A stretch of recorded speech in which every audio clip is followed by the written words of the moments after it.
नमस्कार, मैं doctor Deepmala from गया जी बिहार। आईएफपीएच द्वारा प्रायोजित निरंतर प्रतिदिन अंतर्राष्ट्रीय वेबिनार फोरम का 1202वें दिवस में आप सभी का स्वागत करती हूँ। Captain, please kindly mute yourself. കാലാവധി 2011 അന്നത്തെ പാനലാണ്. അപ്പൊ ഇപ്പൊ ഒത്തിരി പ്രൊഡക്ഷൻ പാനൽ മാത്രമേ എമൗണ്ട് കുറയും.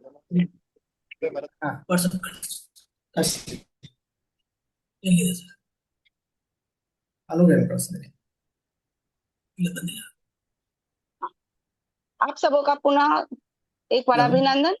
आज के इस महत्वपूर्ण एवं ज्ञानवर्धक वेबिनार में हमारे बीच उपस्थित है होम्योपैथिक जगत के एक समर्पित बहुआयामी एवं प्रेरणादायक चिकित्सक डॉक्टर श्रीशैल केबी। डॉक्टर श्रीशैल केबी बीएचएमएस एवं एमएससी साइकोलॉजी योग्यताधारी चिकित्सक हैं। वे संजीवनी इंटरनेशनल होम्योपैथी एवं आयुर्वेदा के डायरेक्टर एवं होम्योपैथी कंसल्टेंट के रूप में कार्यरत है तथा कर्नाटक के मांडवा और बेंगलुरु एवं मैसूर सहित भारत एवं विदेशों में प्रत्यक्ष एवं ऑनलाइन परामर्श सेवाएं प्रदान कर रहे हैं। उन्होंने अपनी बीएचएमएस की शिक्षा SB Shrikoli homoeopathic medical college Sankeshwar Karnataka से Rajiv Gandhi university of health sciences Bengaluru के अंतर्गत पूर्ण की तथा आगे चलकर एमएससी की उपाधि इन्होंने प्राप्त की साइकोलॉजी सब्जेक्ट में।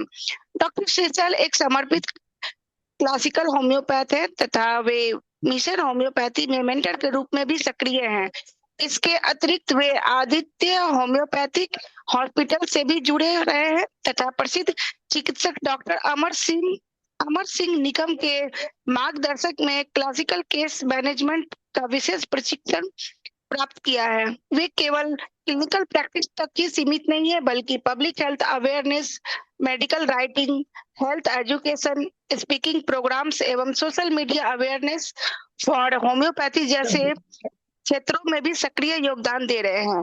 डॉक्टर श्रीशैल को उनके उत्कृष्ट कार्यों के लिए अनेक सम्मान प्राप्त हुए हैं, जिसमें जन्मेचिदा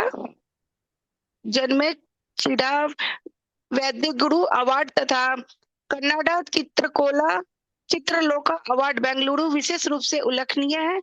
उन्हें विभिन्न सामाजिक, सांस्कृतिक एवं स्वास्थ्य संस्थाओं द्वारा भी सम्मानित किया जा चुका है। उनकी एक विशेष उपलब्धि यह है कि उन्हें London book of world record द्वारा स्किन मोड ऑफ एडमिनिस्ट्रेशन से अपेंडिसाइटिस के एक्यूट केस के सफल प्रबंधन हेतु वर्ल्ड रिकॉर्ड होल्डर के रूप में भी मान्यता प्राप्त हुई है। उनकी विशेष रुचि कार्य classical homeopathy, chronic disease management, psychological एवं साइकोसोमैटिक डिजॉर्डर्स, लाइफस्टाइल डिजॉर्डर्स एवं होलिस्टिक वेलनेस केयर में है। डॉक्टर श्रीशैल का व्यक्तित्व चिकित्सा, मनोविज्ञान, जन जागरूकता एवं समग्र स्वास्थ्य सेवा का अद्भुत संगम है, जो उन्हें एक प्रभावशाली चिकित्सक एवं प्रेरणादायक वक्ता भी बनाता है। आज के इस वेबिनार में हम उनके अनुभव, ज्ञान एवं समग्र स्वास्थ्य दृष्टिकोण से निश्चित रूप से लाभान्वित होंगे। हम सभी की ओर से डॉक्टर श्रीशैल का हार्दिक स्वागत एवं अभिनंदन है। आज का सर आपका टॉपिक है the success story of homeopathy when surgery is not possible. तो डॉक्टर श्रीशैल, आपका आईएफपीएच मंच पे बहुत बहुत स्वागत है। Over to you, doctor. Thank you, Deepmala madam. Thank you very much. मैं audible हूँ madam? Yes, sir, you are audible. Okay, मैं शेयर कर सकता हूँ अपना स्क्रीन? हाँ, yes, you can share your screen. Sir, इधर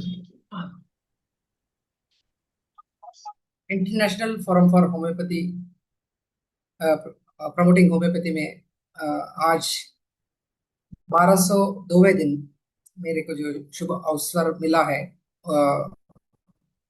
उसके लिए आप सभी का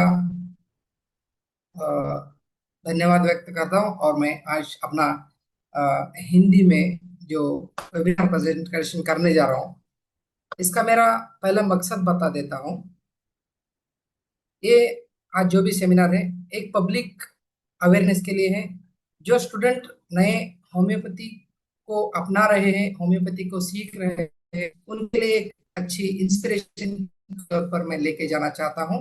और जो नए प्रैक्टिशनर्स है उनके अंदर एक अच्छी कॉन्फिडेंस भरना मेरा आज का बहुत इंटेंशन उद्देश्य रहेगा। मैं अपने इस वेबिनार का शुरुआत करता हूँ with blessings of Trinity of my life, जो मेरे जिंदगी के तीन बड़े पिलर है। मेरे पिताजी है डॉक्टर कल्लप्पा विसगुप्पी, मेरे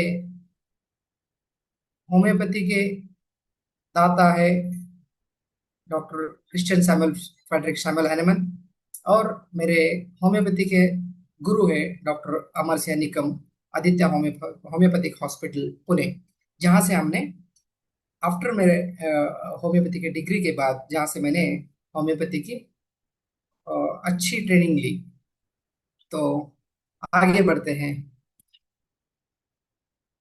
टॉपिक को जाने के पहले लिटिल बिट थोड़ा सा आज के मेरे इस टॉपिक के बारे में बताना चाहता हूँ।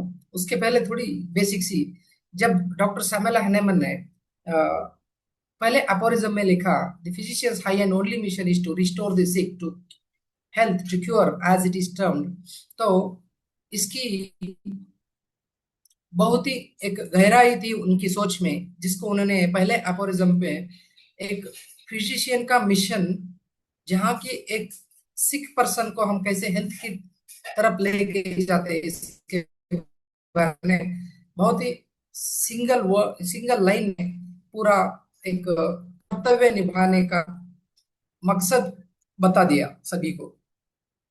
Here, term physician of all systems, not only homeopathy system, the term physician applies। ये जो फिजिशियन टर्म इन्होंने यूज किया है, चाहे उन्होंने होम्योपैथी के लिए बुक लिखा हो, लेकिन उनका कहना था कि जो फिजिशियन बन के रोगियों को ठीक करे, वो इस मकसद से रहे कि सिक से उस आदमी को, उस सफर होने वाले इंसान को हेल्थ की तरफ लेके जाए। तो आगे बढ़ते हुए डिसीज क्लासिफिकेशन करते हैं हमारे डॉक्टर सैमुअल हैनेमन, तब सेक्टर 2 बन जाते हैं वहां पे, surgical diseases and non surgical diseases. जैसे कि हम जानते हैं surgical diseases usually are considered in a mechanical way, mechanical diseases, and non surgical diseases जिसमें आती है acute diseases, chronic disease and local maladies. लेकिन जब डिसीज की प्रोग्रेशन बढ़ती जाती है, तो जैसे लाइफस्टाइल बढ़ते जा रहा है, वैसे डिसीज कंडीशंस भी बदलती जा रही है, और उसी के साथ डिपार्टमेंट्स ऑफ मेडिसिन में जो भी बढ़ोतरी होती जा रही है, नए नए जा रहे हैं, और मैं मानता हूँ कि सर्जरी उसमें अ, बहुत ही अग्रस्थान पर अपने एडवांस्ड टेक्नोलॉजी को लेकर आते हुए दिखाई दे रही है। फ्रेंड्स, मैं बताना चाहता हूँ यहाँ पे कि मेरा आज का मकसद कोई सर्जरी के अपोजिट नहीं है, because as doctor Hahnemann says in first aphorism, physician का मकसद है पेशेंट को राहत देना, पेशेंट को क्योर करना। इधर आप सर्जरी से करेंगे, मेडिसिन से करेंगे, आपने होम्योपैथिक मेडिसिन से करेंगे, लेकिन अच्छा है कि पेशेंट को किसी भी दुख ना पहुंचाते हुए और उनको जितना हो सके उतना कम दर्द देते हुए हम ट्रीटमेंट देने के लिए उपाय ढूंढने चाहिए। सो यहाँ मेरा मकसद है किसी सर्जरी के अपोज में नहीं, ताकि होम्योपैथी ऐसे सिचुएशन में जहाँ पे सर्जरी भी आके कभी कभी अपना हाथ उठा देती है, या अपना हाथ बता सकती है कि उस सिचुएशन में हम भी कुछ करने के लिए हमारे ऑप्शन नहीं है, in that case also homeopathy में ऐसे बहुत सारे मेडिसिन है जो कि उस पेशेंट को, जो हमारा concentrated of central point of treatment है पेशेंट, उसको राहत दे सकती है। तो मैं यहाँ पे दो केसेस ऐसे दिखाना चाहता हूँ जहां सर्जरीज स्ट्रांगली इंडिकेटेड है। ऐसे दो केसेस यहाँ पे मैं बताना चाहता हूँ या दर्शाना चाहता हूँ जहां पे सर्जरी स्ट्रांगली इंडिकेटेड है। इस पेशेंट के इस सिचुएशन के लिए सर्जरी के अलावा और कुछ ऑप्शन बचा नहीं, ऐसा फिजिशियन या सर्जन का ओपिनियन है। लेकिन एट द सेम टाइम उसी केस में सर्जरी ना हो पाती है या सर्जरी होना संभव नहीं है। ऐसे दो केसेस बताना चाहता हूं जिससे कि मेरा कंसेप्ट आज मैं उन केसेस के द्वारा उनको पूंजीकृत करना चाहता हूं। एक केस है acute appendicitis and second case is renal failure. So now this is my introduction. I am Dr. Shishel KB.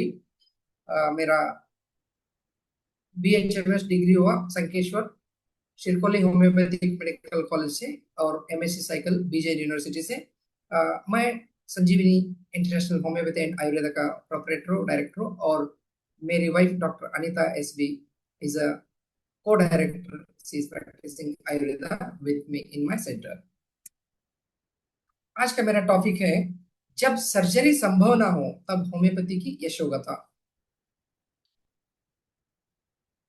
आज 1202वां दिन है और IFPH को मैं बधाई देना चाहता हूँ। इतने हजारों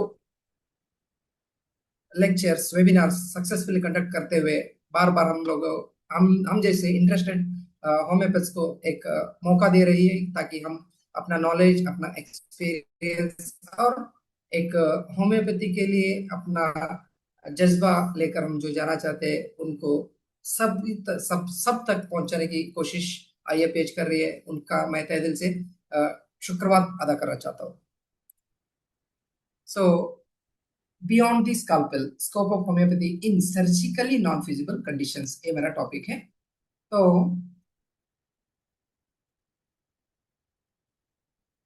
जब कंडीशन आ जाती है सर्जरी जहां भी होना ही है लेकिन ऐसे बहुत सारे रिस्क आते हैं जैसे कि लाइफ पेशेंट का लाइफ रिस्क रहता है जहां सर्जरी के बाद पेशेंट की कुछ कंडीशंस रिकवरी होने के चांसेस नहीं रहते हैं या ओल्ड एज के कारण हो सकता है या वहाँ पे सर्जरी करते हुए पेशेंट ऑन टेबल डेथ होने की चांसेस रहती है या पेशेंट और किसी अन्य कोमॉर्बिडिटी से जब जूझती रहती है उस टाइम में सर्जरी करना असंभव रहता है या नॉट फिजिबल रहता है या सर्जिकली कभी कभी पेशेंट अनफिट हो जाता है या लास्ट मोमेंट ऑफ डिसीजन ऐसा आ जाता है कि वहाँ पे सर्जरी करते हुए उसको रोकना पड़ता है। कभी कभी पेशेंट की जब लो वाइटलिटी रहती है रिस्पॉन्स नहीं दे पाता उस टाइम भी सर्जरी को रोकना पड़ता है कभी कभी।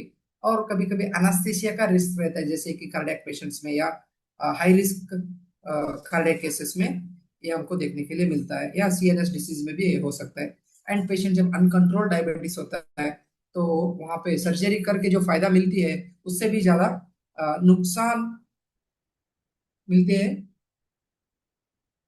उस सर्जरी से। मीन्स जहां पे surgery is limitation even though it is required, actually here begins the real scope of homeopathy. मैं बताना चाहता हूं कि इस पॉइंट पे होम्योपैथी की एक स्कोप शुरू हो जाती है जिसकी जरूरत इस संसार को है, इस सफरिंग मैनकाइंड को है। तो अगर देखा जाए सर्जरी की शुरुआत होती है हमारे आयुर्वेदा के फादर ऑफ सर्जन जो सुश्रुता जी के नाम से जाने जाते हैं। उनके दिन से जो सर्जरी शुरुआत हुई उन्होंने सुश्रुता जो ग्रंथ लिखा उसमें सर्जरी के बेसिक के सारे उन्होंने डॉक्यूमेंटेशन किए हुए या उन्होंने उस टाइम पे ही जो प्लास्टिक सर्जरी जैसे सर्जरी करते हुए वहां से उन दिनों से आज सर्जरी कहाँ पे पहुंचा है, it has reach to the robotic level और सर्जिकल लेवल जहाँ पे पेशेंट कहीं और रहता है डॉक्टर कहीं दूसरे और सिटी में रहता है और वहीं से सर्जरी करना भी संभव होते जा रहा है। तो इस ट्रांसफॉर्मेशन के बावजूद कहीं ऐसे कंडीशंस आ रुक जाती है कि वहां पे होम्योपैथी किसको फिर से दोहरा के बताती है कि homeopathy is definitely a valuable at this moment of time. तो ये छोटे मोटे मेरे केसेस हैं जहां पे मैंने सर्जिकली इंडिकेटेड केसेस को विदाउट सर्जरी ट्रीट किया। जैसे कि यहाँ पे देख सकते हैं lymphatic swelling है, this was a swelling and it has reduced after the homeopathic treatment, and this is a wrist ganglion, it has reduced after homeopathic treatment without surgery. And this is there are plenty of renal calculi cases are with me, and this is a non-healing diabetic foot which has wonderfully cured.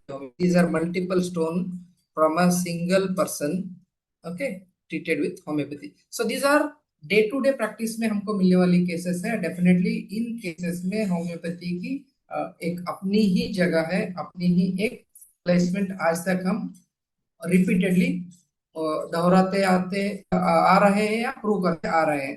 इससे भी हम जब आगे जाएंगे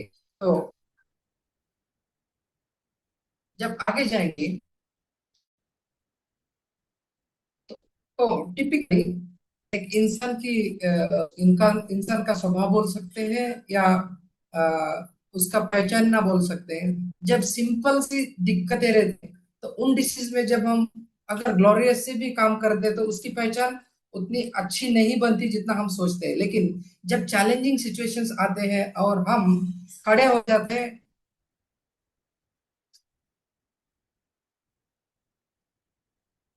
जब खड़े हो जाते हैं और उन केसेस में जब हम सक्सेस दिलाते हैं तो उस समय डेफिनेटली होम्योपैथी की एक अपनी ही अलग पहचान, अपनी ही एक अलग रेपो वहां पे देखने को मिलता है. And these are my own cases in my practice and most recent cases.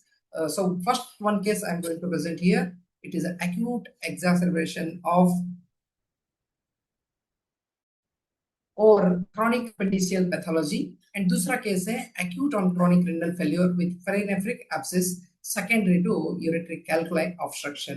तो चलिए आगे जाएंगे. मैं थोड़ा सा केस मेरे को इंटरेक्टिव बनाना चाहता हूँ. अगर किसी को कोई क्वेश्चन बीच में पूछना हो तो you can ask me in between. हो सके तो मैं बीच में क्वेश्चन लूंगा या definitely will give time eight the and. ये सर लास्ट में क्वेश्चन आंसर सेशन होंगे. अभी आप कंटिन्यू करें. अगर कुछ डिस्टर्बेंस आए तो बता दीजिए मैडम मेरे को, ताकि मेरा इंटरेक्शन अच्छा रहेगा. Thank you. Yes. Case number 1 है एक्यूट एक्सासर्बेशन और क्रॉनिक अपेंडिशियल पैथोलॉजी. तो ये डिटेल मैंने लिखा हुआ है. आई थिंक सभी को विजिबल रहेगा या ना रहेगा, लेकिन शॉर्ट में मैं बता देता हूँ. It is a case of acute appendicitis of a young mother who has blessed with 2 babies. उनको जो 2 जुड़े बच्चे हैं, 4 महीने के बच्चे हैं. और इस टाइम पे जब सीवियर पेन आ जाती है मदर को तो वह क्लिनिक आ जाते हैं. मैडम तो क्लिनिक आ जाते हैं पेन इन एब्डोमेन से. सो जिनकी हाल ही में 4 महीने पहले डिलीवरी हुई है सिजेरियन सेक्शन से, तो उनको डर रहता है शायद मेरा जो स्टिचेस डाला रहेगा उस जगह पे दर्द रहेगा. इस डाउट से वो पेन इन एब्डोमेन कंप्लेंट से क्लिनिक आ जाते हैं. So looking at the typical presentation of appendicitis जब हम सजेस्ट करते हैं तो it is acute appendicitis confirmed with the ultrasonography, and total count was 18,800 at the on the day 1 when patient has came to me. तो इस patient को उनका condition देखते हुए, जैसे कि 4 महीने के 2 बच्चे हैं जिसकी देखभाल मदर को करना पड़ता है. So actually I suggested them to take a surgical opinion and go ahead, as the mother situation is not that much of good time to take a risk to considering the lives of 3 people, not only the single person. So I suggested them to consult a surgeon. So as patient is also panic, being a mother of 2 children and post cesarean season pain, say they went to the surgeon who has conducted the okay. वहां पे जाने के बाद doctor considering the emergency and very typical presentation with high grade fever, vomiting and pain in abdomen, toxicity of the patient, they have decided to take the patient को के लिए shift करने का डिसीजन लिया. और विदाउट एनी ऑप्शन मेरे को हाँ बोलना पड़ा तभी. So patient went to surgeon के पास जाती है. ओटी में शिफ्ट किया गया पेशेंट को।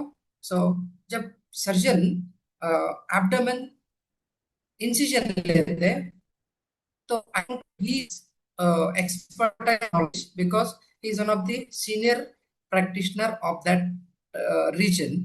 So after opening and after taking a decision, doctors कहते हैं कि हम इस सर्जरी को कंप्लीट नहीं कर पाएंगे, considering the risk of of the appendix with the intestinal wall. It may be risky. He closes it, he sends back the patient, keeping it in the hospital for 7 days, 7 दिन के लिए admit करके उनको ivy antibiotics दे करके manage करके उनको वापस भेजा जाता है। तो पेशेंट जब जाती है तो 4 महीने बाद फिर से मेरे पास आती है, सर उस दिन से मेरे को अच्छा नहीं लग रहा था, बीच बीच में दर्द होता था, पिछले 3 दिन से बहुत ही दर्द हो रहा है। ये पेशेंट आती है after 4 months of this attempt of surgery, but which was not successful. तो मैंने उनका पूरा डिटेल फिर से लिया। So this time again I sent patient the surgeon to take a opinion, but his action was like that, no doctor, we are not going to take this case, being last time when we opened the abdomen, जब हमने abdomen उनका open किया था incision से, so we saw such complications inside and I think ये थोड़ा सा risky हो सकता है सर्जरी के लिए। so patient came to me, patient वापस मेरे पास आती है। so taking all present state of mind and considering her complaints totality बनाकर मैं उनको मेडिसिन देता हूँ। लेकिन ऐसे सिचुएशन बोल रहा हूँ कभी कभी आ जाते हैं, वहां पे पेशेंट को नॉट ओनली हम फिजिकली संभाल सकते हैं, लेकिन साइकोलॉजिकली मैनेज करना भी एक स्किल बन जाती है। पेशेंट को मेरा कहना था जो दो दूंगा तो आप दिन के लिए ट्राई कीजिए, अगर इससे आपको राहत मिलेगी तो डेफिनेटली हम इन्वेस्टिगेशंस करते हुए फिर से उसका डिसीजन लेंगे। So again we have done the ultrasonography, it was acute appendicitis, so total count was again around 8,000। so considering the totality and history ऐसा था कि husband of the patient got an minor accident 3-4 days back which he has not informed। 4 दिन पहले husband of that patient को एक छोटा सा accident होता है जो वो बिना बताए अपने ही छुपा देता है ताकि घर वाले ना डरे करके, लेकिन पेशेंट को कहीं और से पता लग जाता है कि उसके हस्बैंड को एक्सीडेंट हुआ है, जिसने 4-5 दिन से फोन भी नहीं किया। तो जाती है सी रीसेट्स हर ऑल सिम्टम्स, तो उसके जो भी पूरा सिम्टम्स थे उस एक्यूट एंटिसिपेशन और एक्यूट कारण, एक्यूट जो उनका स्टेट ऑफ माइंड बदल गया उसके कारण उनके all symptoms of pathology, anxiety converted to pathology, pathology के सिम्टम्स शुरू हो गए। So third day when she has came to me, तीसरे दिन जब मेरे पास आए, she was in severe pain and agony. So उस स्टेट को जानते हुए मैंने उनको आर्सेनिक एल्बम 30 पोटेंसी का एक डोज चूज किया। लेकिन यहाँ पे और एक स्टेप मेरे लिए कम क्या बोल सकते हैं, एक डिसीजिव स्टेट था कि उनको ओरली मेडिसिन ना दे, ताकि मेडिसिन देते हुए भी सिंपल फॉर्म में उनको देते हुए कम हो गए वो उनको लगना चाहिए, मेरा थीम था। तो वो भी घबराए हुए थे। First point is anxiety is the problem with her entire family actually. तो मैंने सोचा इंटेंशन, मेरा जो इंटेंशन यहाँ पे पेशेंट को क्योर करना है, ना कि मैंने डोज दिया या पिल्स दिया उसके बाद में आपको कम हुआ ये दिखाना नहीं था। सो लिक्विड डोज में मैंने 30 पोटेंसी को आर्सेनिक एल्बम का डोज बना के दिया and I told her to apply on the region where she is feeling pain, जहाँ पे उनको दर्द हो रहा है उस एरिया पे लगाओ और डॉर्सल एस्पेक्ट ऑफ हैंड लगा के इनका उसका इनहेलेशन करते रहो, जब जब उनको डर लगे, उनको दर्द लगे। तो ये बोल सकते हैं scientifical miracle action, miraculous action with the homeopathy। Within hours she called me back, sir I am feeling very fine with my stomach complaints, my मेरा जो पेट के अंदर जो भी दिक्कतें थी वो मेरे को बहुत कम सी लग रही है, मेरा स्ट्रेस कम लग रहा है, डर रहा है और मेरा कम होता रहा है। और I am feeling very better. So ये जो सिम्टम्स है, आई एम फीलिंग बेटर, इस सिम्टम देखते हुए उनको रोका 2 दिन के लिए। And within 2 days again हमने उनको स्कैनिंग के लिए भेजा।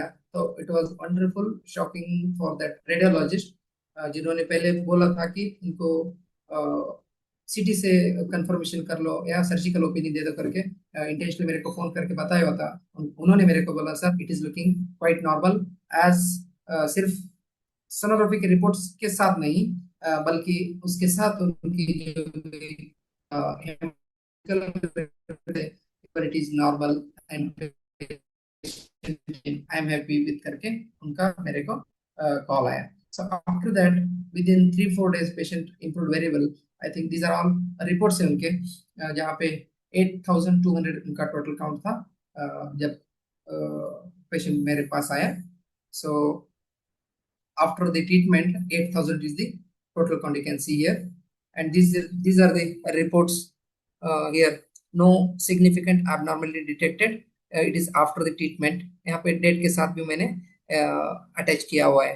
It is inflamed appendicitis maximum caliber, यहाँ पे मेजरमेंट सारे दिए हुए हैं। so this is the first case where with the root application of the medicine और रूट ऑफ एडमिनिस्ट्रेशन मैंने जो किया था वो स्किन के द्वारा था, और मेरे को यहाँ पे बहुत ही बेहतरीन रिजल्ट देखने को मिला। और यहाँ पे जो टोटलिटी मैंने शॉर्ट में किया हुआ है, मैं जो टोटलिटी के लिए या केस एनालिसिस के लिए मेथड फॉलो करता हूँ, अमर सिंह निकम जी जो आदित्य होम्योपैथिक हॉस्पिटल पुणे में आईपीडी में या उनके regular day to day practice में चयन करते हैं, उसी मोड के द्वारा हमने ये केस को रिजॉल्व किया हुआ है। So these are all totality symptoms, or that considering thermals of the patient, chilly being patient is chilly, and mind anxiety marked with restlessness, mind fear of darkness, of mind fastidiousness, excessive cleanness, mind irritability from triples, especially related to organ illness, ailments from anxiety, इन सारे desire for hot food, thirsty for small quantities, general जो भी generalities उनमें थी और acute condition के लिए जो suit होती थी उन सिम्टम्स के द्वारा चयन किया गया। आज शायद 1 year हो गए इसके लिए। Till she is in touch with me and she sir से मेरे को बहुत सारी चीजों में मैंने बदलाव पाया अपनी जिंदगी में। ना कि मेरा अपेंडिक्स का ऑपरेशन दूसरी बार रुक गया, बल्कि उनको एक थी that was sleeplessness due to dark phobia. रात के अंधेरे में अगर लाइट भी चली जाती तो उठ के बैठी थी, इतना उनको फोबिया फॉर डार्कनेस था। And even that problem has now solved. This is the review that by that patient. It is actually in Kannada, so I will in general I will translate it. But आप इधर ना ಎಲ್ಲ ಮುಟ್ಟಿ ಮುಟ್ಟಿ ನೋಡಿದ್ರು ಅಲ್ಲಿ ನಿಮ್ಗೆ ಹೊಟ್ಟೆ ನೋವು ಇದೆ, ನೀವು ನೋಡಿದ್ರೆ ಇಷ್ಟು ಆಕ್ಟಿವ್ ಆಗಿದ್ದೀರಲ್ಲ ಏನಕ್ಕೆ ಅಂತ ಕೇಳಿದ್ರು. So she is telling that the surgeon, when I went to surgeon after taking the homeopathic medicines, though there was mild pain in my right iliac fossa, but I was not like earlier, and the pain, the expressions of my face were good. There was no toxicity in my expressions, and being looking healthy, he was very happy on inspection. He is telling. ಕೊಟ್ಟಿದ್ದಾರೆ sir, Shrishail doctor sir ಕೊಟ್ಟಿದ್ದಾರೆ ಇದನ್ನ ನಾನು smell ಮಾಡ್ತೀನಿ ಮತ್ತೆ ಹೊಟ್ಟೆ ನೋವು ಇರೋದಕ್ಕೆ ಹಚ್ಕೊತಿದ್ದೀನಿ ಅಂತ ಹೇಳಿದ್ಮೇಲೆ, so she told that the medicine given by Dr. Shrishal I used to apply on my hand and I used to apply on my part where मेरे को जहाँ पे दर्द होता था वहां पे और अपने हाथों पे लगा के मैं स्मेल लेती थी। उसके कारण मेरे को बहुत अच्छा लगा और मैं धीरे धीरे उस कंडीशन से बाहर आती गई। मेडिकल मिराकल इरಬೇಕಿತ್ತು ನಿಮಗೆ। सो उसी डॉक्टर जिन्होंने पहले सर्जरी के लिए अटेम्प्ट किया था उन्होंने बोला कि मेडिकली मिरेकल उन्होंने करके दिखाया हुआ है, और उन्होंने जो आपको मेडिसिन दिया हुआ है आप बेहतर है वही कंटिन्यू करो और आपकी हेल्थ भी सुधरती जा रही। तो ये सुनने के लिए हम लोगों को भी अच्छा लग रहा है करके उनको सजेस्ट जाकर कर सकते हैं। Okay, as per surgery is not necessarily essential according to my opinion right now करके उन्होंने इसके शेयर तो कांस्टेबल इंटरनेट कनेक्शन कांस्टेबल। तो इसी केस के लिए मैं बताना चाहता हूँ, इसी केस को मैंने London book of world records के लिए मैंने अपील किया हुआ था, डेटा सब दिया हुआ था including all the data, so I got recognised by the London book of world records. Deepmala madam, मैं सुनाई दे रहा हूँ मैं? हाँ सर, आपकी Am आवाज I आ रही है audible? But breaking. Sir you are audible but your sound is breaking. थोड़ा सा मे बी नेटवर्क इशू है, Okay, थोड़ा okay. थोड़ा कट कट के। हाँ yes, That's the reason otherwise I'm you are. getting a message here, so I'm yes asking. Yes yes yes, you are audible. Okay, okay. Please continue. अगर किसी को इस केस के बारे में कुछ क्वेश्चंस है तो you can type me, okay, I will read those and I will try to answer at the end. तो ये मेरा है दूसरा केस। ये केस है acute on chronic renal failure with perinephric abscess secondary to ureteric calculi obstruction। तो patient का as है 80 इयर्स, ये गांव के मुखिया है और ये ऑलरेडी इनको बीपी की शिकायत है, डायबिटीज टाइप 2 है अनकंट्रोल्ड, और आईएचडी है। पेशेंट सेप्सिस में है, इनको बिनाइन प्रोस्टेटिक हाइपरट्रोफी है, इनको ऑलरेडी क्रॉनिक रेनल फेल्यूर है। अभी मेरे पास जब इनका केस आया हुआ था तो he was on acute on chronic kidney failure. तो इस केस को मैं डायरेक्ट दोहराना चाहता हूँ विदाउट केस डिटेल्स। तो ये है इनका पहला दिन का रिपोर्ट जब मेरे पास आए। सो इनका total count it was 38,800 and serum creatinine is 6.9. Patient is literally in a shock state. ಮರಿಗಳು ಹೇಳಿ ಈಗ ವಾಲ್ಯೂಮ್ ಅಲ್ಲಿ ಮ್ಯೂಟ್ ಮಾಡ್ಬೇಕಾರೆ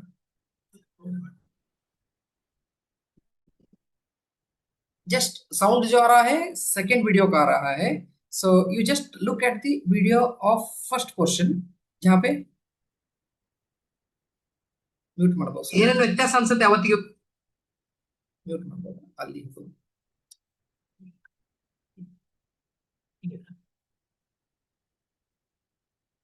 तो ये जो वीडियो है, दो वीडियो है।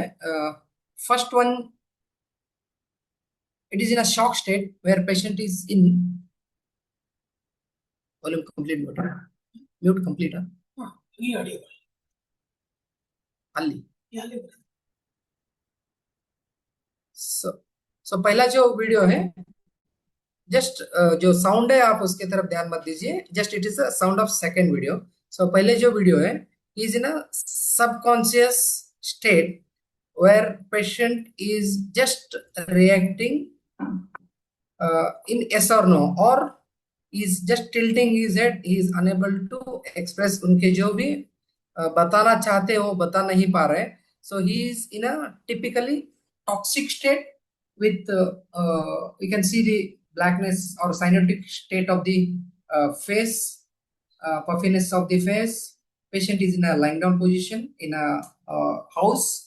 He has इसको इनको लेके गए विक्टोरिया हॉस्पिटल बैंगलोर में, इनको एडमिट किया हुआ था मेरे पास लाने के पहले।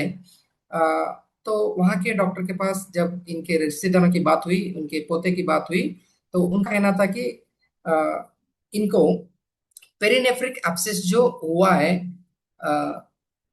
उसके वजह से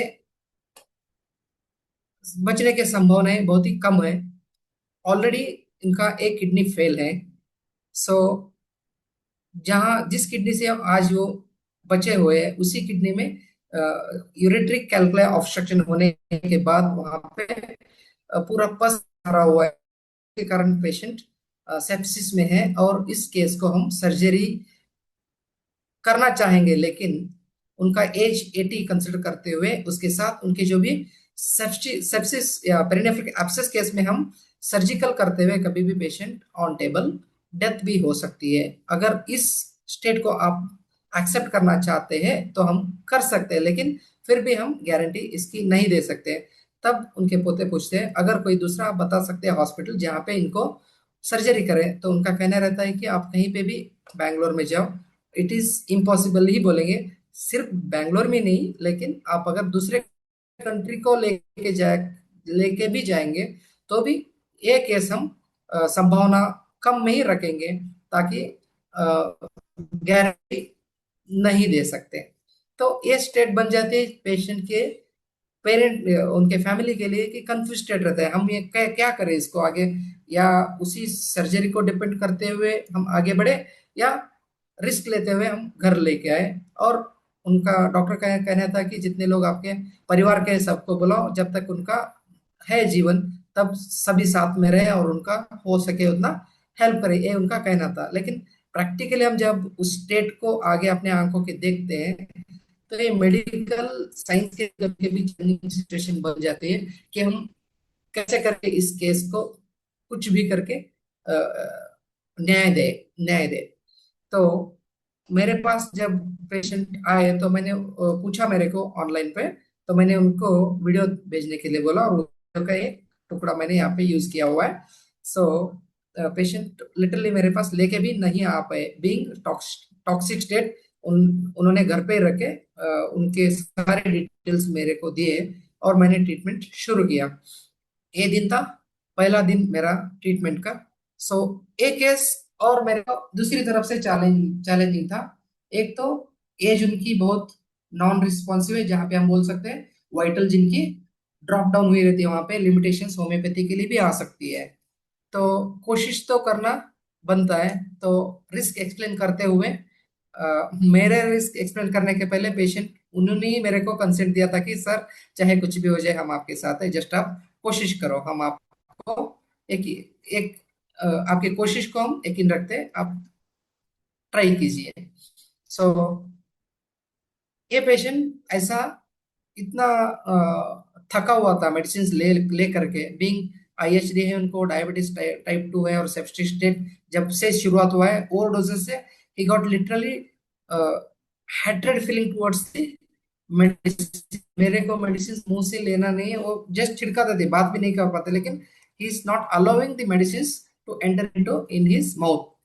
तो मैंने मेडिसिन की शुरुआत की स्किन रूट अगेन, क्योंकि मैं ये अपने प्रैक्टिस में कुछ दिनों से कुछ वर्षों से ये देखता रहा हूँ, होम्योपैथी में mode of administration is not that much of important then the selection of perfect medicine. मैं बोलना चाहता हूँ होम्योपैथी में इंपॉर्टेंस है आप कौन सा परफेक्ट मेडिसिन सिलेक्ट करेंगे, इसके लिए बहुत वैल्यू है, ना कि किस रूट से आप मेडिसिन को देने जा रहे हैं। आप चाहे ओरली दे दो, पिल्स में दे दो, लिक्विड फॉर्म में दे दो, या मेरा कहना है स्किन से दोगे तो भी उसी इंटेंशन से होम्योपैथी की मेडिसिन काम करती है। और ऐसे केसेस जो दोहराते हुए बताती जाती है प्रैक्टिस में। तो इस केस को मैंने अम्बिलिकल रीजन में उनको एडवाइस किया कि आप मेरे दिए हुए मेडिसिन को जस्ट एवरी 2 आवरली 3 आवरली देते जाओ। सो आफ्टर स्टार्टिंग मेडिसिन की शुरू करने के बाद पहले 2-3 घंटे में उतना कुछ चेंजेस नहीं दिख पाया। आफ्टर 3 आवर्स उनमें चेंजेस मेरे को नजर आने लगे। मैंने बोला था एवरी आवर मेरे को उनके शॉर्ट्स वीडियो चाहिए, जैसे भी हो नेचुरल फॉर्म में मेरे को भेजते रहना है। तो उनके मूवमेंट चेंजेस होने लगे, उनके एक्सप्रेशन ऑफ टंग जो है, जो पूरा ड्राइनेस हो गया था उसमें चेंजेस दिखने लगे, और कई सारे ऐसे सिम्टोमेटिक मैनिफेस्टेशन मेरे को दिखने लगे। तो लिटिल बिट मेरा पॉजिटिविटी टूवर्ड्स चल रहा था मेरा सोच। तो जैसे दूसरा दिन पेशेंट के पोते ने मेरे को कॉल किया, सर अ, उनके स्किन में बहुत इचिंग आ रही है, क्या पता बहुत वो पैर हिलाने की कोशिश ज्यादा कर रहे हैं, वो भी रब जैसे हम इचिंग के लिए करते हैं, उसी मोड में उसी मोड में उसी मोड में इचिंग करने की कोशिश कर रहे हैं। तो उनका कॉन्शियसनेस भी थोड़ा सा निकलते निकलते, so up to evening of that day he has passed little more quantity of urine than the previous. पहले दिन में जो यूरिन पास होता था, यूरिन से भी एक्चुअली पस और ब्लड ही कंटेंट ज्यादा उनके पास होने लगे थे। और जैसे जैसे वो बाहर निकलता जा रहा था, उनका फेशियल एक्सप्रेशन चेंज होता जा रहा था। ये उनका फैमिली मेंबर्स का कहना था। और हमने दूसरा दिन क्रॉस किया तो लिटरली और बॉडी अर्टिकेरिया जैसे इरप्शंस आने शुरू हो गए उनके। तो मैंने मेडिसिन को तभी स्टॉप कर दिया। हमने मेडिसिन उनके स्टॉप कर दिए बिकॉज ये जो वाइटल रिएक्शन है अच्छी तरह से इंटरनल डिसीज को आउटसाइड लेके स्किन के ऊपर लाके छोड़ रही है। ये हेरिंग्स लॉ हमको बता रही थी। तो we have stop the indicated medicine. तो उनको इचिंग इतना ज्यादा होगा, वो कॉन्शियसनेस भी actually he is coming out of that shock state and he is literally asking for the water to pour on his body. मेरे को कुछ पानी लगाओ, पानी लगाओ, ये वर्ड्स उनके मुंह से निकलने लगे। तो मैंने उनके अटेंडर्स को बताया कि यहाँ तक अगर उनकी बॉडी को हम पानी में रख सकते हैं, शायद वो जो अंदर का टॉक्सिन बाहर निकल रहा है ये बाहर आने के लिए और हेल्प हो जाएगा। ये मेरा लॉजिकल पॉइंट वहां पे चल रहा था। और उन्होंने जो एक लोकल आइडिया अच्छा वाला उन्होंने निभाया। जो बड़े पतीले रहते गांव में जो खाना बनाने के लिए बहुत लोगों के लिए, उस बड़े पतीले में यहाँ तक पानी भर के उनको 2-2 घंटे के लिए बिठाने लगे। तो एक्चुअली ये पॉइंट वहां पे और अच्छी तरफ से वर्कआउट हुआ। उनको एक तो स्किन की इचिंग और बर्निंग जो सेंसेशन आ रही थी उनमें राहत मिली। उसके साथ उनका टॉक्सिसिटी उससे बाहर निकल रहा था शायद होते होते। अच्छा उन्होंने ओरल शुरू कर दिया। और दिन में ये जो स्टेप चल रहा था 2 बार 3 बार ये करते करते हम उनके यूरिन आउटपुट को भी ऑब्जर्व करने लगे थे। एंड यूरिन आउटपुट बस डाइल्यूटेशन होते होते होते फ्रेशनेस की तरफ जा रही थी।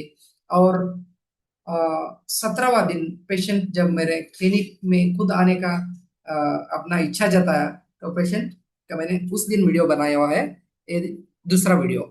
सो अभी आप वॉइस भी सुन सकते हैं उसी पेशेंट का। और इस रेमेडी के बारे में मैं आपको बता दूंगा। तब तक आप में कोई बताना चाहता है इंडिकेटेड रेमेडी, तो यू कैन राइट डाउन. ಇವತ್ತು ಪರವಾಗಿಲ್ಲ ಸರ್. ಏನೇನ್ ಪರವಾಗಿಲ್ಲ ಅನ್ಸುತ್ತೆ? ಅದೇ ಎಲ್ಲಾ ಪರವಾಗಿಲ್ಲ, ಎಲ್ಲಾ ಪರವಾಗಿಲ್ಲ. ಅವತ್ತೇನೇನ್ ತೊಂದರೆಗಳಾಗ್ತಿತ್ತು?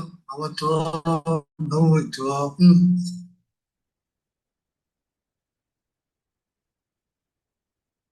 So this is now he's telling I am feeling all right now. That day I was in a when I don't know what happened to me. I was in very sick state, and after that when I got to know that I was having too much of pain and fever was earlier fever was there and urine was very difficult to pass and everything is good for now. And the 17th day when we went for the investigations, total count उनका था 10,400 और serum creatinine पहुंचा था 2.7 तक, जहां 38,800 इस septic state को एक सिंपल सी होम्योपैथिक वो भी स्किन के द्वारा दिया हुआ, कंसिडरिंग उनकी स्टेट ऑफ एक्सेप्टेंस। ओके, बाकी सब लोगों में यूजुअली 30 पोटेंसी हम यूज करते हैं, ओरल डोज पे यूज करते हैं, लेकिन ऐसे कई केसेस में हम ट्राई करते हैं स्किन द्वारा। और ये पेशेंट एम्बीथर्मल है, इनका left kidney already it's in a shrunken form and he is having a obstruction in the right kidney, means right ureter is obstructed with perinephric abscess.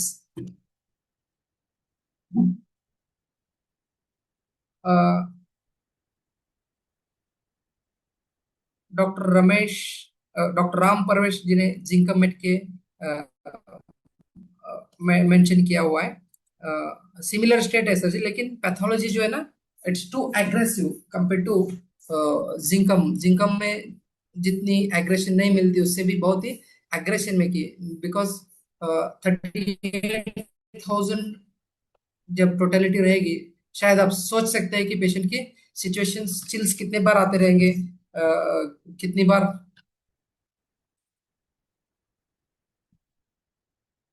कितनी बार उसके फीवर एपिसोड्स रहेंगे, या टॉक्सिसिटी एक्सप्रेशंस कैसा रहेगा।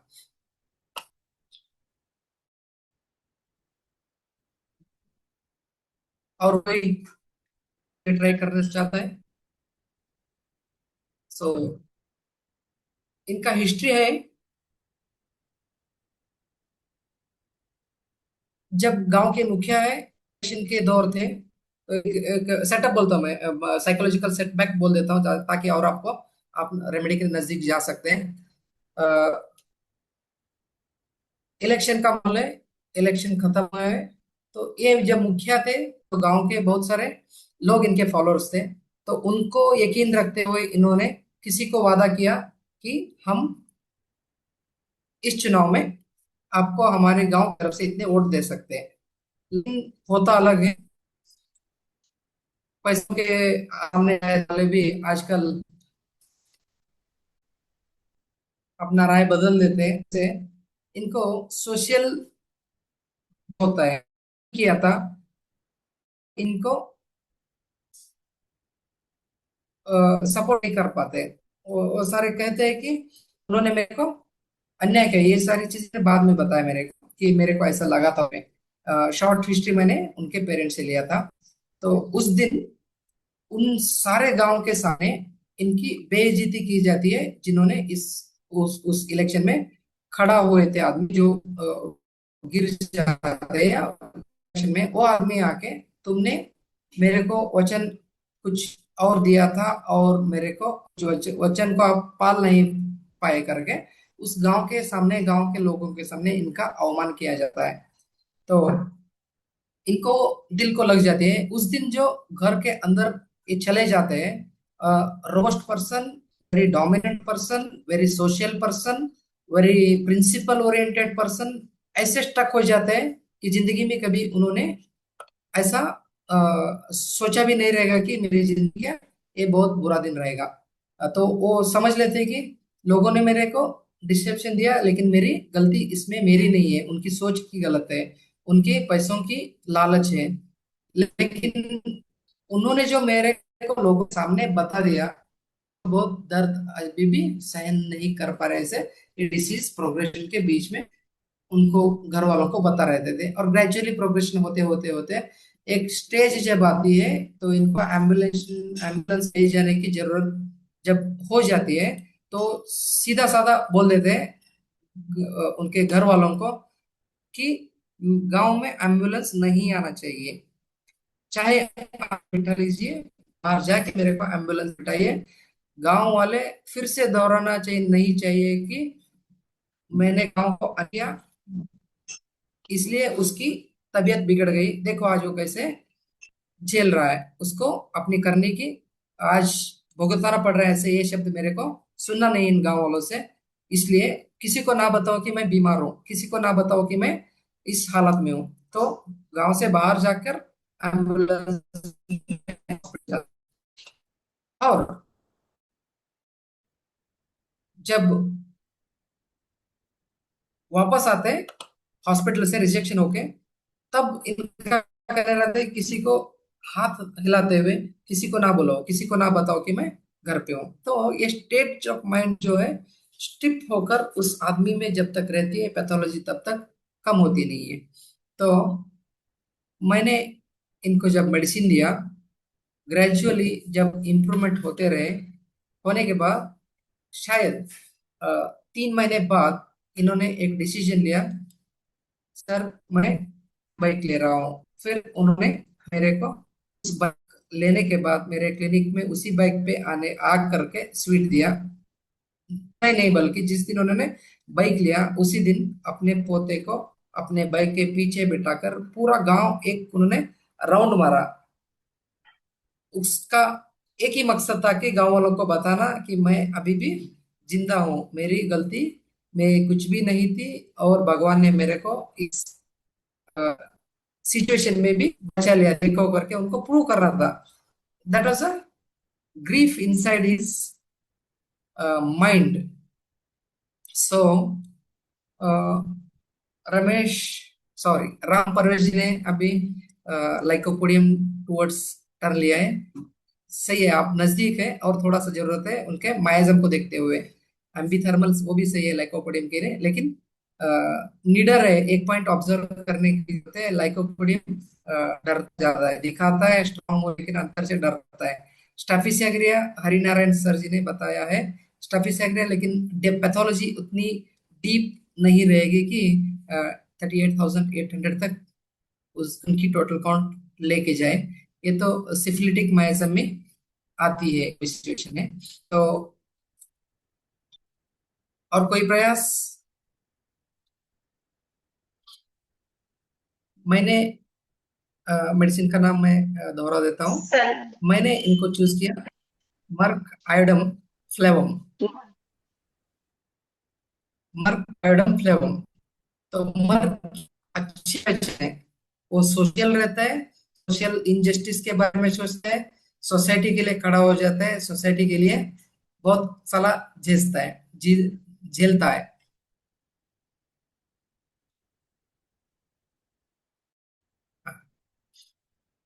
Madam आप sound लो। तो merc आयोडम फ्लेवम। तो merc की एक स्टोरी मैंने डॉक्टर अमरसिंह निकम जी से सुना था। एक बार घर में जब सर के साथ हम फ्री में बैठते थे, उन्होंने हमको मर्क समझा दिया था वीडियो। मेरे को सर ने मेरे हम एक, 10 स्टूडेंट्स थे, उन सब लोगों को लेक्चर देते हुए सर जी ने समझा दिया था मर्क के बारे में। तो मैं एक उस जो स्टोरी सर बता रहे थे, अपियरेंस जो बता रहे, साइकोलॉजिकल अपियरेंस बता रहे थे, सो एक केस लेते हुए मैं उसी केस को दोहराते अंदर जा रहा था, और ये टोटलिटी मेरी बनती जा रही थी। सो मैं जाके स्टक हुआ था मर्क। जब सर ने मेरे को बताया हुआ था जो मेरे सामने दिख रहा है, वो दोनों को कंपेयर करते हुए मर्क तक जाके मैं रुका हुआ था। जब मर्क में लेफ्ट साइड कंप्लेंट डोमिनेट थे, तब मैंने फ्लेवम की ओर केस पाया। इस स्टेट में भी मेरे को वंडरफुल रिजल्ट मिल गया। तो एक्चुअली मैं तहे दिल से डॉक्टर आरसीएन जी को गुजार करना चाहता हूँ, जिन्होंने हमको प्रैक्टिकल ऐसे पॉइंट्स, हिंट्स बताए, जो कि ऐसे लाइफ को बचाने के लिए आज बहुत कर रही है। धन्यवाद सर के लिए। तो ये थे मेरे दो केसेस। ये मेरा इंटेंशन फिर सिर्फ और है स्टूडेंट्स तक जाके पहुंचाना, क्योंकि ये जो इम्पॉसिबल दिखाते रहते केसेस, वैसे केसेस में जब होम्योपैथी पॉसिबल बना देती है, तो बीइंग होम्योपैथ ये प्राउड फील होता है। ये है पेशेंट्स के सारे रिपोर्ट्स, ए विक्टोरिया हॉस्पिटल, जहाँ का उनका सीबीसी काउंट और रिनल काउंट सारे यहाँ पे मेंशन किए हुए एविडेंस के तौर पर यहाँ पे लिखा हुआ है। Sepsis, UTI, CRI, एकेआई, acute on chronic kidney disease, hypertension, BPH, ये सारे उनके मेडिसिन रिपोर्ट्स में दर्ज किए हुए हैं। और ये आरएफटी 8.9, ये है reports after the treatment, serum creatinine, और प्रोटीन अभी भी यूरिन में प्लस है, लेकिन टोटल काउंट है 200। सो इसके side scope of homeopathy just in relief functional restoration. आज ये पेशेंट अपने 80 प्लस के बावजूद बाइक पे जो घूम रहे हैं, या उनका कॉन्फिडेंस लेवल उससे जो था उसी लेवल को दिखा रहे, दैट इज रिस्टोरेशन। उससे बहुत सारी चीजें होम्योपैथी की पॉसिबिलिटीज की लिस्ट में बना देती है।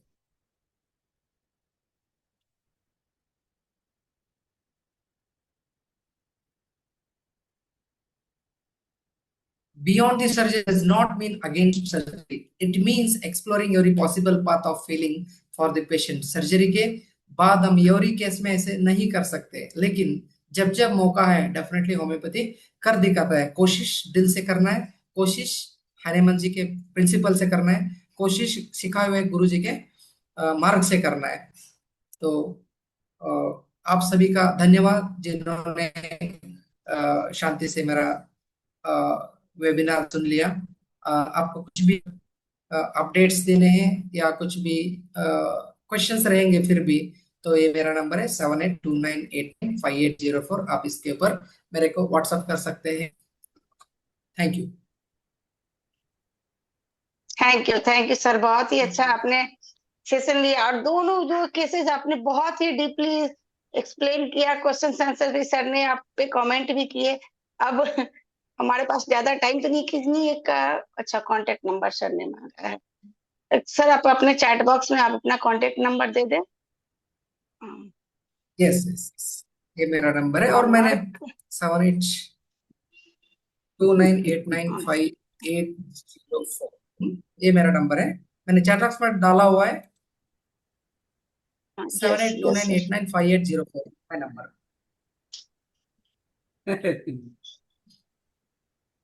अगर किसी थैंक को यू क्वेश्चन है कुछ डॉक्टर तो पूछ दीपमाला एंड डॉक्टर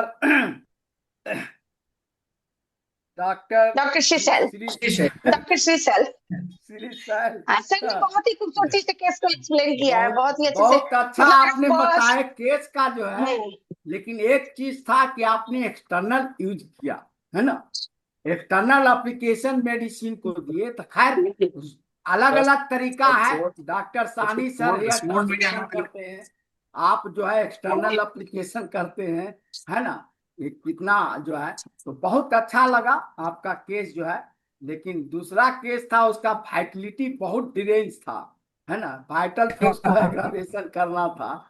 तो ठीक था, बहुत बढ़िया लगा। Thank you again presentation. Actually sir होता है सबका करने का अपना अपना वे होता है, अपना मेथड होता है। ना एक और तरीका, इनका सहयोगी पत्नी है डॉक्टर आयुर्वेदिक है पत्नी, जिसका पत्नी सहयोगी हो तो बहुत बड़ा डॉक्टर बन सकता है। दीपमाला दीपमाला का ऐसा अवसर नहीं मिला है इसलिए बहुत बढ़िया है। और जो माता पिता और गुरु का आदर करता हो वह कभी जो है धोखा नहीं खाता है। माँ के आशीर्वाद बदनसीब नहीं होने देता, पिता का आशीर्वाद धनहीन नहीं होने देता, और गुरु का आशीर्वाद समझे ना विद्याहीन नहीं होने देता, इंटेलिजेंट होता है। आप तीनों ने आपने तीनों आप पहले अथी में दिए हैं। Thank you very very thanks. बहुत बहुत धन्यवाद सर। घर घर होम्योपैथिक हिंदी सेशन का टाइम भी खत्म हो रहा है, सो बहुत बहुत धन्यवाद। ऐसे ही सर आइए इस प्लेटफॉर्म पे अपना एक्सपीरियंस हम लोगों के साथ शेयर कीजिए, और भी नए केसेस के साथ आइए फिर से। ठीक है, धन्यवाद। अब हमारा हिंदी सेशन खत्म हो रहा है, इंग्लिश सेशन स्टार्ट होने जा रहा है। सो अब यह मंच में doctor Arya, you are the host for next session. Yes, ma'am. Yes, Dr. Arya. Yes, Dr. Arya, over to you.